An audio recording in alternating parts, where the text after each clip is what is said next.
The Wonderful Wizard of Oz by L. Frank Baum. Chapter 16. The Magic Art of the Great Humbug. Next morning the Scarecrow said to his friends, "Congratulate me! I'm going to Oz to get my brains at last. When I return I shall be as other men are." "I have always liked you as you were," said Dorothy simply. "It is kind of you to like a scarecrow," he replied, "but surely you will think more of me when you hear the splendid thoughts my new brain is going to turn out." Then he said good-bye to them all in a cheerful voice and went to the throne room, where he rapped upon the door. "Come in," said Oz. The Scarecrow went in and found the little man sitting by the window, engaged in deep thought.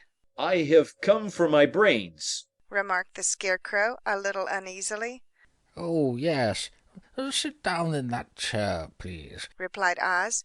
"You must excuse me for taking your head off, but I shall have to do it in order to put your brains in their proper place."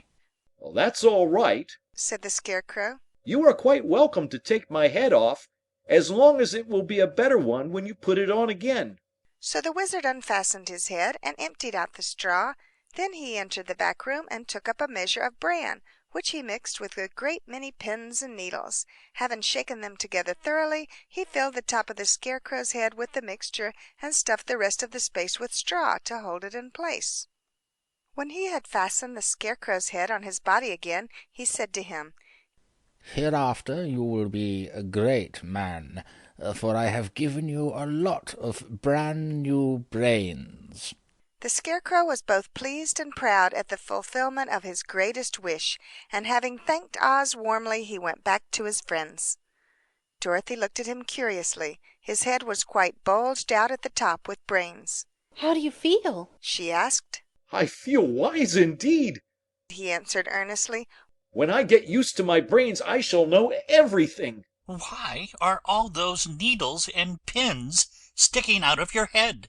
asked the Tin Woodman. "That is proof that he is sharp," remarked the Lion. "Well, I must go to Oz and get my heart," said the Woodman. So he walked to the throne room and knocked at the door. "Come in," called Oz, and the Woodman entered and said, "I have come for my heart." "Very well," answered the little man. "but I shall have to cut a hole in your breast so I can put your heart in the right place. I hope it won't hurt you." "Oh, no," answered the Woodman. "I shall not feel it at all." So Oz brought a pair of tinsmith's shears and cut a small square hole in the left side of the Tin Woodman's breast. Then, going to a chest of drawers, he took out a pretty heart made entirely of silk and stuffed with sawdust. "Isn't it a beauty?" he asked. "Oh, it is indeed," replied the Woodman, who was greatly pleased. "But is it a kind heart?" "Oh, very," answered Oz. He put the heart in the Woodman's breast and then replaced the square of tin, soldering it neatly together where it had been cut. "There," said he. "Now you have a heart that any man might be proud of. I'm sorry I had to put a patch on your breast, but it really couldn't be helped." "Never mind the patch," exclaimed the happy Woodman. "I am very grateful to you, and shall never forget your kindness." "Don't speak of it," replied Oz. Then the Tin Woodman went back to his friends, who wished him every joy on account of his good fortune. The Lion now walked to the throne room and knocked at the door. "Come in," said Oz. "I have come for my courage," announced the Lion, entering the room. "Very well," answered the little man. "I will get it for you." He went to a cupboard, and reaching up to a high shelf, took down a square green bottle, the contents of which he poured into a green gold dish, beautifully carved. Placing this before the Cowardly Lion, who sniffed at it as if he did not like it, the Wizard said, "Drink." "What is it?" asked the Lion. "Well," answered Oz, "if it were inside of you, it would be courage. You know, of course, that courage is always inside one, so that this really cannot be called courage until you have swallowed it. Therefore I advise you to drink it as soon as possible."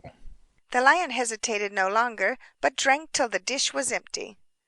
"How do you feel now?" asked Oz.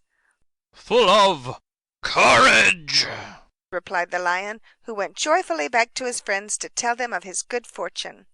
Oz, left to himself, smiled to think of his success in giving the Scarecrow and the Tin Woodman and the lion exactly what they thought they wanted. "How can I help being a humbug," he said, "when all these people make me do things that everybody knows can't be done?